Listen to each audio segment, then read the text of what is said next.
Amigos y amigas, soy Jay Jimenez y ahora mismo estás escuchando una programación de Radio Inspiración llamado The Hangout, el programa juvenil dedicado a construir la vida del joven a través de conversaciones, consejos y predicaciones. No olvides suscribirte a nuestro canal de YouTube, Radio Inspiración SoCal. Gracias por unirte hoy con nosotros. This is The Hangout. Let's hear today's episode. Hey, muchas bendiciones. I'm so happy, I'm so excited que una vez más te unes aquí con nosotros a través de la programación de Radio Inspiración en su programa juvenil llamado The Hangout. Siempre es un honor, es un privilegio y vamos a irnos directamente a este nuevo episodio que preparamos para ti con invitados muy especiales. Pero en esta ocasión queremos hablar de algo muy interesante.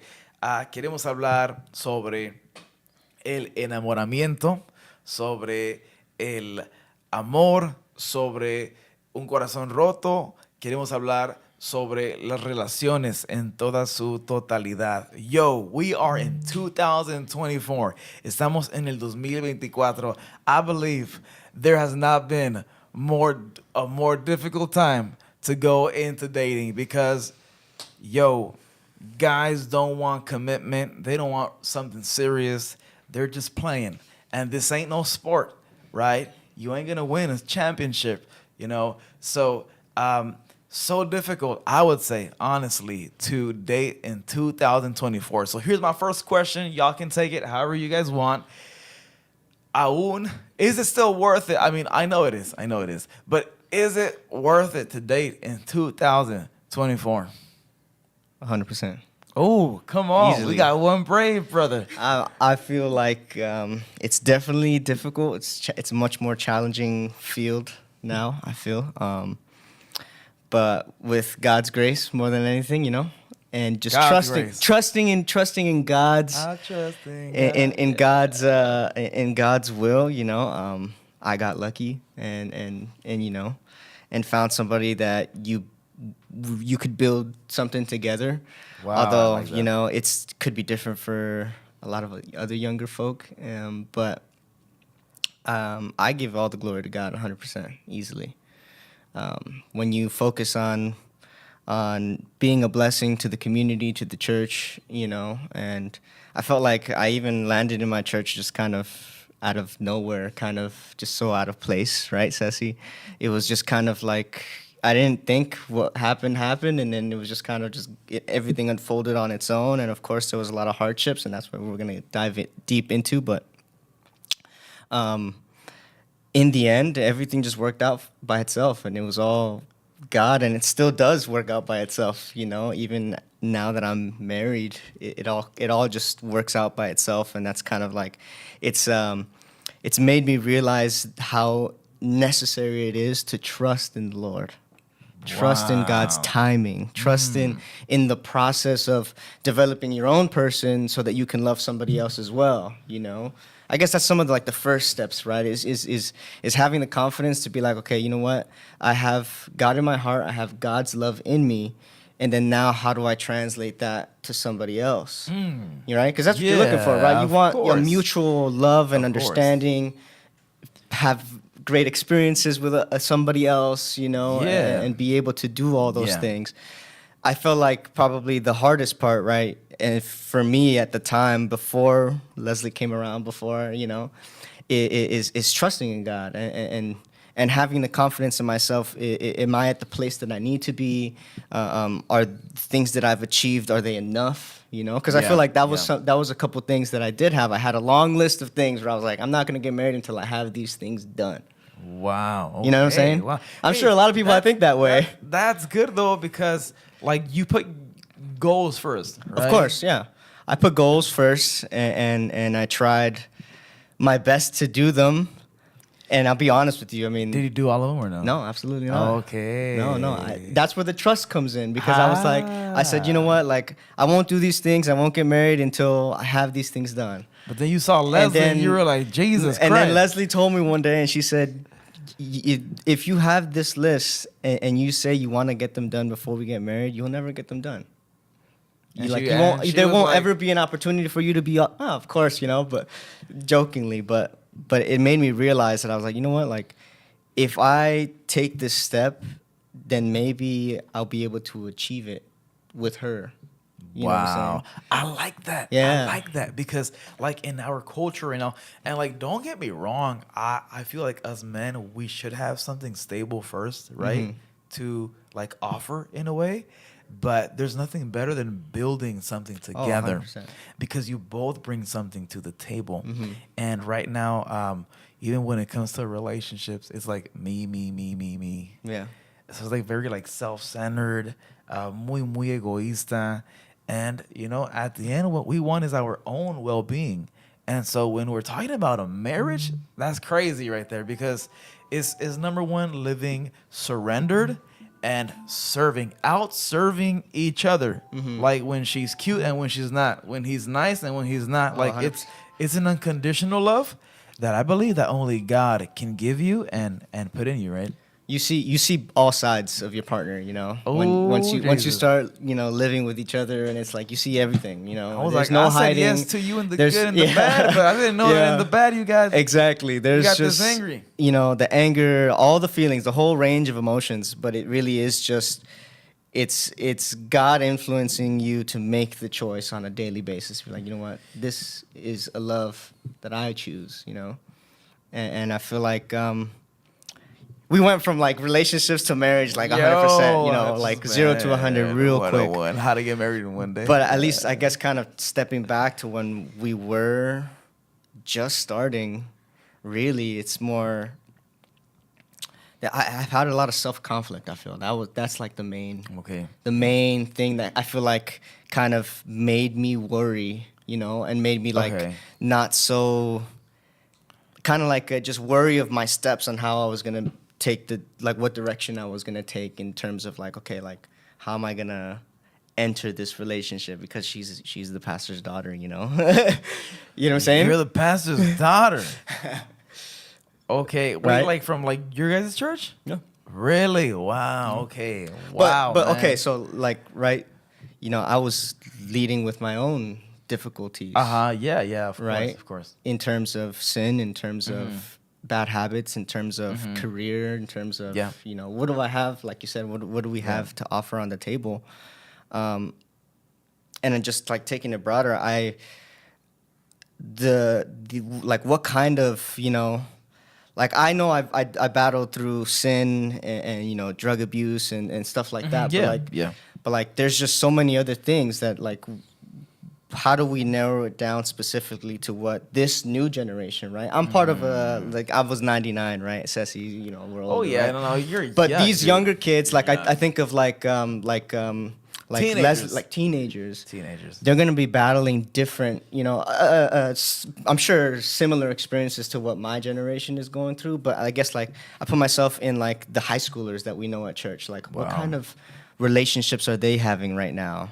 And then like, okay, like, so I want to switch this up just a little bit too, but I feel, well, no, I'm not really switching it up. But so when it comes to the comparisons and the options that are available now that back in the day, like, weren't really that available. It's like you met somebody in a very like closed circle. Sure. But now we got social media. Oh yeah. And now, girls got guys reaching out and, sliding in the DMs, vice versa, So I think there's like a lot of options, but I don't think the grass will ever be greener on the other side. I think it's going to be greener where you water it.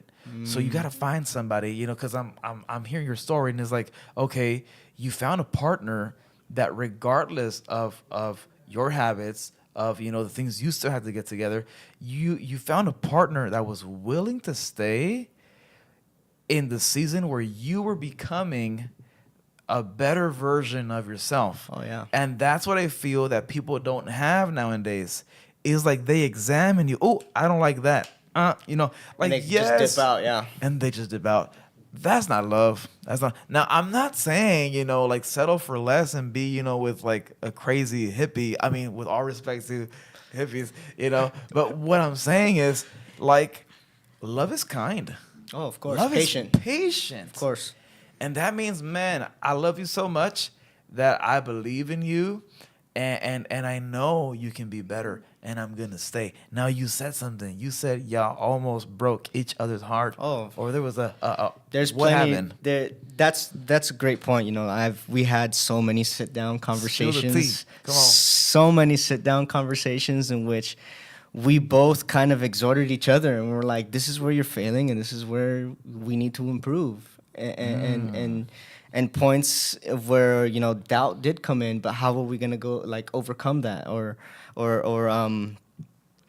other interests, or, you know, our visions weren't aligned, and how were we going to overcome those things? And we had so much sit down, so much talk, that's so much crazy, talk. man. No, trust me, it's because you know, at some point I think in our relationship I had the idea of like, I'm not going to be the same person in 5 years, and you're not going to be the same person in 5 years, so that could be a reason as to why this might not work out. You get what I'm saying? And we had to sit down, and she was like, well, if you don't see me, then you see me with you in the future, then this should end now, you know? Wow. And so what did you say? It's literally like you go into a state of like, you have to reflect, and you have to think about what you have and what you don't have, and what could be and what couldn't be. Like, it's just like, I feel like relationships are not easy to navigate at all. They're not easy. But like I said, it's really just God's grace, man. I'm telling you, 100%. Like it's just so crazy how God was able to turn those negative feelings and those situations where the doubt did creep in, and where my flesh was telling me, you know, go in this direction, and this is the vision that, you know, I have for you. But God was calling me the whole time to be like, just trust in my vision and see how it's going to play out for you. And I just trusted the process, you know, and we rebuilt our relationship maybe twice, 3 times, you know, where we just hit rock bottom, and, you know what I'm saying? Like, the enemy is keen, and he throws temptation the way I experienced the whole range of emotions, trust me. Wow, man. I think y'all really loved each other, and that's what y'all were, you know, willing to, you know, go through it all. And yeah, God's grace. Hey, this is getting really good, but we got to go to a break. I'm Jay Jimenez, and I'm here in the Hangout. We'll be right back after this pause. Qué lindo estar aquí apoyando esta gran película por medio de Sony. Se llama The Forge, La Forja. Es bellísima, te va a inspirar. Los animo a que vayan. Ya está disponible por toda la nación de los Estados Unidos y pronto en Latinoamérica. Va a bendecir, va a inspirar tu vida. Solo los animo a que lo vayan a ver. Hey, estamos de regreso. We are back y estamos hablando de relaciones. ¿Valdrá la pena, honestamente, aún salir en citas en el 2024 en un mundo tan lleno de tantas opciones, opiniones? Y también hay que acertar y hablar sobre los consejos de las personas traumadas de relaciones anteriores, donde aún personalmente a mí me ha tocado ver muy mal consejo. Padres mal aconsejando a sus hijos respecto a relaciones porque a ellos les fue mal. I'm sorry, baby, te fue mal a ti, pero eso no significa que me va a ir mal a mí. Entonces, a padres, tengan cuidado también la forma en cómo, you know, les exponen las relaciones a sus hijos, a sus hijas, más en un mundo donde honestamente ahorita es crazy, yo, it's crazy. LGBTQ is all over the place, una confusión mental aún cuando hablamos de relaciones, you know, so es totalmente algo muy interesante. Aquí conmigo hoy está Cecilia, está conmigo Richard y está conmigo Gabriela. So, Gabby, so what do you guys think about what we're talking about? How are you guys feeling? And what do you guys think when we talk about relationships? I think many of us have become what is called pragmatic lovers, which means we have a whole list of characteristics. We have a whole list of things we want from the person. And there is no perfect person out there. So you're going to have to learn to compromise. We have to learn to just let go of some of the things. And like what Richard was saying, just trust God. Because maybe something that's in the list may not be what God wants you to have in a partner. So we have to, and I know like culture, and it was like, well, you have, especially in Christian culture, right? We have like, tiene que ser así, tiene que ser acá. And everybody wants to get married to the pastor, or everybody wants to get married to an evangelist, right? Okay, you're throwing that at me, man. What's up, man? What's up, man? I'm just Leave saying. something for your boy over here, man. The only pastor and evangelist in the room, I think so. I'm just saying, because everyone has those like high expectations of people, right? And not everyone can marry a pastor. Not everyone can, marry a... Say that again one more time. Yes, say it again. Not Say it everyone again. can marry a pastor. Not everyone can marry a missionary. Not everyone can marry, because those are tough. Yes. Tough. It's not only, the person you're marrying to, you're marrying into a ministry. Yes. You're marrying into a job. You're marrying into caring for others. Yes. And you might even have to deal with, consoling that person, having to deal with that person. I remember my great aunt was a pastor in South de los Marques in Mexico. And I remember her crying. Mexico. Yeah. Crying every night for her church and praying, and it's just really hard. So sometimes you want to marry that, but sometimes you're not called for that. So just see, if you have that list that you're praying for, shorten it up to like, what are your top things that you will not, like, Lord, these are my things that I will love, and I'm not going to negotiate with the person. But always remember that it's His will. So even if God says no on that list, you have to, te tienes que doblar el brazo and be like, okay, Lord, it's your will first. But we have become, a lot of us have become pragmatic lovers instead of real, just let God lead you. Well, do any of you have your questions? Or no? No? Okay, I want to add something to this. So I like what you said, that tenemos nuestra lista, right? We have our list, and it's like, it has to be like this, like this, like this. And as soon as there's a box that's not checked, it's like, I'm out of here. And you need to understand that people will change with time too. So I believe that as Christians, we have the possibility to see our partner through the lens that Jesus sees us. So with patience, with love, with kindness. I also like what you said. Yes, I think sometimes we see a preacher, right? We see an evangelist, or, and he's single, man, and it's like, wow, but that person is a human being. At the end of the day, he or she does not live on stages. They're there for a while, but, like, they're normal people as well. You're not just marrying the person. Yes. No. You're getting into a full-on experience of ministry, of dealing with people. So if you love him enough to be like, yeah, I understand that you will not be present, this day because you're out traveling, etc. Sometimes we'll be together, sometimes we will not be together. Like physically talking, right? When, somebody's going out or traveling. So it's very, very sacrificial. I feel love. You guys think love is sacrificial? 100%. Gabby, is love sacrificial? Yeah, 100%. Yeah. I think that when you mentioned that right now, I was seeing something the other day that, or a while back, that was saying that a lot of like the movies that we have nowadays, or even like Disney, portrays love as like. Oh, I love Disney. I'm just kidding. Like the princess movies and stuff like that, they portray love as like very like me. It's all about me. And that's what like a lot of us grew up with, right? So we have this perspective, or like this subconscious idea that like, or a lot of people have that subconscious idea that that's how love is supposed to look like.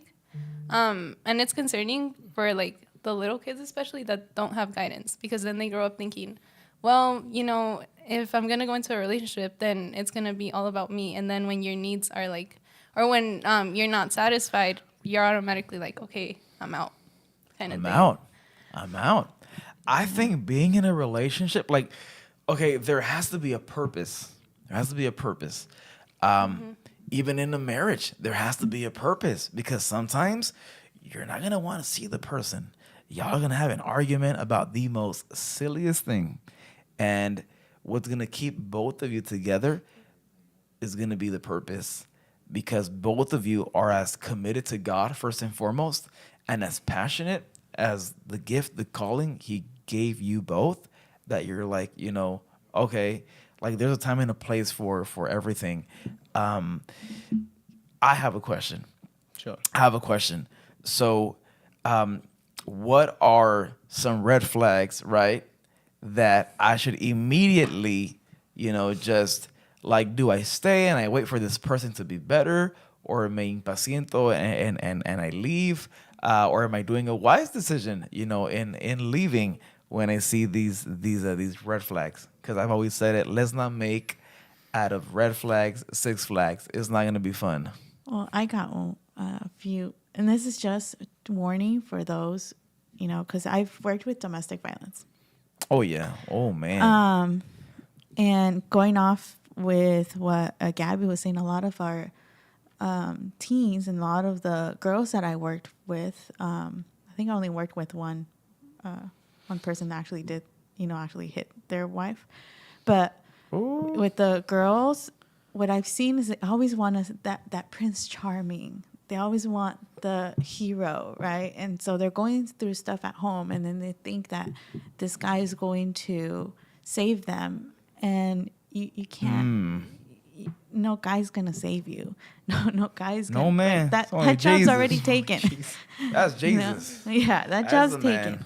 So some of the red flags that I've seen, and some of the red flags that I have always warned these girls, right, is love bombing. I'm not sure if you guys know what love bombing is. They love bomb you, and then they start isolating you. So if there is a guy that is love bombing you and then is trying to isolate you, that's a huge red flag, because every single person that has dealt with domestic violence, that's one of the things that they love bomb, and they start isolating, controlling, and being very jealous. You sold my red flag. That was what I was gonna say. Yeah. Like, if he's jealous, you gotta jealousy. get him out. Well, what do you think about jealousy? Jealousy, no, unacceptable. Unacceptable. I believe that, and I think my perspective changed on it. I used to think, if I'm in a relationship, then I'm gonna be more like, reserved and all that stuff. But I just feel that when you know your personality, for example, me, right? I'm somebody that interacts with a bunch of people. I can't be like, I have a girlfriend now, so I'm just, can't talk to people. No, because it's what I do. It's my norm, and my partner has to understand that. So she has to be very self, secure. That I can be seen, vice versa. Anybody, right, can be seen in that position. And, it speaks, you respect your partner and you trust your partner. So jealousy is a big, big red flag for me. It's a no. It's a get out of here. We don't got time for that. Either you, work on it, And, of course, as a partner, you can do things to, help your partner just feel more secure. But when somebody's insecure, it's going to be really hard. It's going to be really, really hard, because that assurance will not even come from your partner. It's going to end up coming from God, literally. Gabby, what's your red flag? I think when you see no change, if there's something that you see in a person that you don't like, and you're like, okay, let's try to work on it, and the person's just like, yeah, I know, I'm trying, but then you see no progress at all, or no effort to change, then it's at the end of the day, you can solo vas a soportar tanto después de que vas a decir, you know what, this is not what I want to deal with for the rest of my life. And yes, people can change, it's possible, but you have to see an actual effort, because if not, then it's how do I even deal with this? And you All can't right. change the person either. Yeah. No, you cannot don't. change. You cannot change the person. I'm try. gonna quote Bishop Jakes. He said, "Do not waste your time with the crevices." You know, a mindset that just refuses to change. So, yes, it's sacrificial. It's gonna bring change. It's gonna hurt. It's gonna prune you. It's gonna put you in a difficult position. So, okay, what's your last red flag? I think their work ethic, laziness. Wait. Work What? ethic, laziness. Oh, okay. Like Okay. prone Yeah. laziness. you Oh know? yeah, nah. My wife's looking at me over there like crazy. No, look, my wife is very hardworking. She has a very beautiful personality and soul, so I know 100% she is very capable. But I feel like, you know, I just look at it as in a realistic standpoint. You know, you need to have somebody that's going to work the same way as you. If you have somebody pulling in one direction and somebody else pulling in another direction, then you know it's not going to work out. I feel, and they have to be able to. I feel like having goals and having aspirations and wanting to do things, hobbies or really anything, right? I feel like, you know, you don't really want to be with somebody that's just, you know, and it could be more, right? Laziness could be underlying a bunch of other emotions, right? But at least in my opinion. Man, so if he's he or she, because domestic violence can come from both ways, man. I've seen it all, man. It's crazy. But so, you know, watch out for people that are aggressive. Watch out for people that are jealous. Watch out for people that say, I'm going to change, I'm going to change, I'm going to change. No progress, I'm going to change. And it's like, y'all take 10 steps and y'all take 20 steps back. And laziness. You know, and overall, I would just say if right now you're in a season where God removed something or someone, just keep in mind that there's a reason why. There's a reason why. Before you even go into dating, I would say be mature about it. I would tell you be friends first. Be friends first. I think we're very rushy, and so we just want to like, boom, you know, girlfriend, got a girlfriend. You know, no, it's not just that. It wasn't to happen, you know, after that. So, you know, have a friendship. That's how you're really going to get to know somebody. It'll be like, dang, you know, this guy's just a friend. This girl, she's just a friend, you know, because, you know, like a future, that's crazy. But it's possible, it's beautiful, and I know that it's something that, you know, it's a calling, it's a ministry as well, because you're going to have to serve your partner every day for the rest of your life. But if there's love, it's definitely possible. And if you both love God the same way, you know, y'all will be able to love each other unconditionally and have very, very much patience with each other. I'm Jay Jimenez here in the Hangout. Excelente, excelente. Estamos en Atlanta en el estreno global de La Forja, The Forge. Y yo me siento muy bien. ¿Qué te ha parecido? ¿Cuál fue el mensaje? ¿Tú ya miraste la película? Sí, ya lo vi en mi casa. ¿Cuál fue el mensaje? Sí, voy a confesar, yo lloré. Y la película es como de calidad increíble, pero el mensaje es buenísimo, el mensaje es impactante. Y lo digo porque la verdad lloré. Cuando yo vi una parte hay un giro, hay un cambio drástico que me sorprendió en medio de la película y es de perdón. Es algo que cuando yo lo vi, yo dije, yo no lo haría. Pero eso es el amor de Cristo, eso es alguien que ha sido sanado, alguien que ha conocido a Dios y me sorprende y me retó. Así que espero que también la puedan ver y van a aprender y van a crecer a través de la película. ¿Qué mensaje le mandas al pueblo de Los Angelinos, Los Ángeles? Oh, el pueblo chiquito de Los Ángeles, pues los quiero mucho y es mi hogar. Espero que sirvan a Dios, que Los Ángeles sea un faro para todo el mundo y un abrazo fuerte.